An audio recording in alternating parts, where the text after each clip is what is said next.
it going out today, boys and girls in sport land? This is JPC with J&J Outlaw Sports once again. And last night, class, the football gods come unto me and give me an epiphany from some rumors that I heard. One in particular from my podcast partner, Jonathan Lewis, who told me that TCU may have been in contact with the SEC.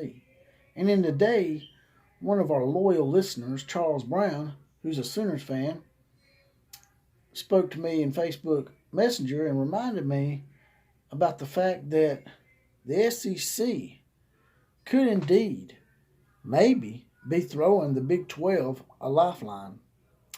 Or they may be called the Big 8 now. Which they're in dire need of a lifeline, and I guarantee you that if the SEC were to do something like that they would more than gladly take it. It's like, why would they do something like that? Why would they go and add 8 more teams? Well, there's a reason behind that. But before I get to all that, I'd like to ask you guys and gals to like, share, comment, and subscribe to this channel. Subscriptions are most important. Get me closer to that 1,000 subscriber mark. We're almost halfway there already.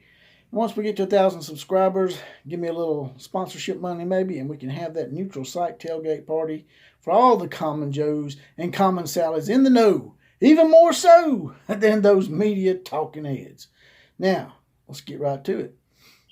If the SEC were to throw the entire Big 12 a lifeline, why would they do such a drastic thing, you say?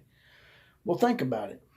Right now, this whole alliance thing, which I just done a video on the other day, has made it to where possibly if they have some kind of new organization taking over college football, because I see the NCAA falling by the wayside pretty soon, that the SEC would be at a disadvantage of maybe 40-16 or 41-16 if you include Notre Dame in some kind of voting scenario.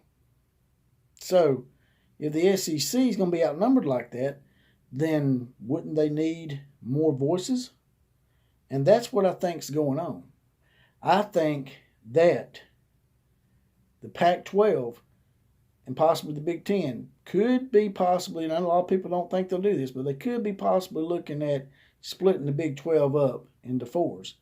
But if the SEC comes in and takes those 8 teams in, then that gives them 24.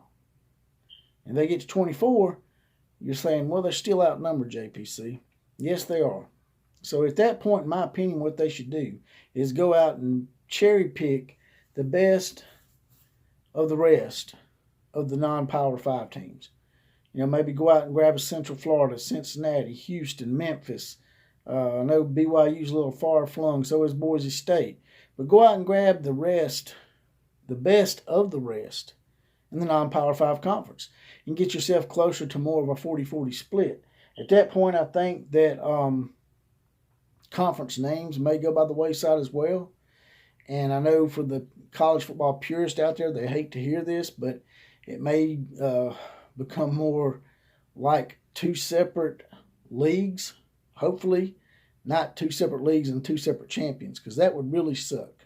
That would really suck if that were to happen. That's the one thing I worry about because of all the talk with the Alliance, which really pissed me off about not scheduling the SEC or the Big 12 in the future. That was one of the rumors in all this. But what you'd have is something probably like the Alliance versus the Federation. I'm just making up a name, but that's what you would have, is you'd have the Alliance versus whatever name the SEC and the Big 12 and the rest call themselves, and you'd probably have sort of like an AFC, NFC scenario type deal where the best team from each alliance or federation would play each other in the national championship game, possibly. But they go the 12-team playoff, all that could be out the window, because then you would have the alliance versus whatever the SEC is. I mean, the layers of this is just mind-boggling. There's so many scenarios that I can't even begin to name all of them. But if they did do that, and they went out and threw a lifeline to the Big 12, or the Big 8, as they are now, and do you think it would be a good idea to cherry pick the rest of the non-Power 5 teams and try to make it a 40-40 split? What do you guys and gals think about that scenario?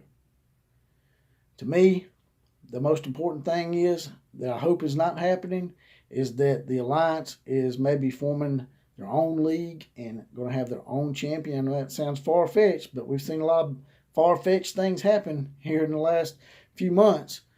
So that would really suck if we had two separate national champions. It'd be like going back to the AP and coaches poll days where you had two separate national champions. That really sucked. And the reason why I think about this is because, like I said in my last video, the Pac-12 and the Big Ten sort of had a microcosm version of that when they tied up the Rose Bowl for 40 or 50 years and only allowed their two conference champions to play each other because they didn't want any other teams from other conferences playing in and hand them their ass, in my opinion. Although they'll say it's because we had the AAU in common, which is a bunch of bullshit, in my opinion. I know that pisses a lot of people off in the academic world, but it's a line of bullshit. I'll be honest with you. But you guys and gals can tell me what you think about these scenarios. And maybe you can think of some that I haven't thought of and peel back some more layers for me. So that's all I got today for you guys and gals. Like, share, comment, and subscribe to this channel. Subscriptions only take about 5 seconds. And please hit that bell too, because the bell is important. You hit subscribe, then hit the bell, and the bell lets you know when I'm up and on the air. And, as always, KMCA to all the other teams.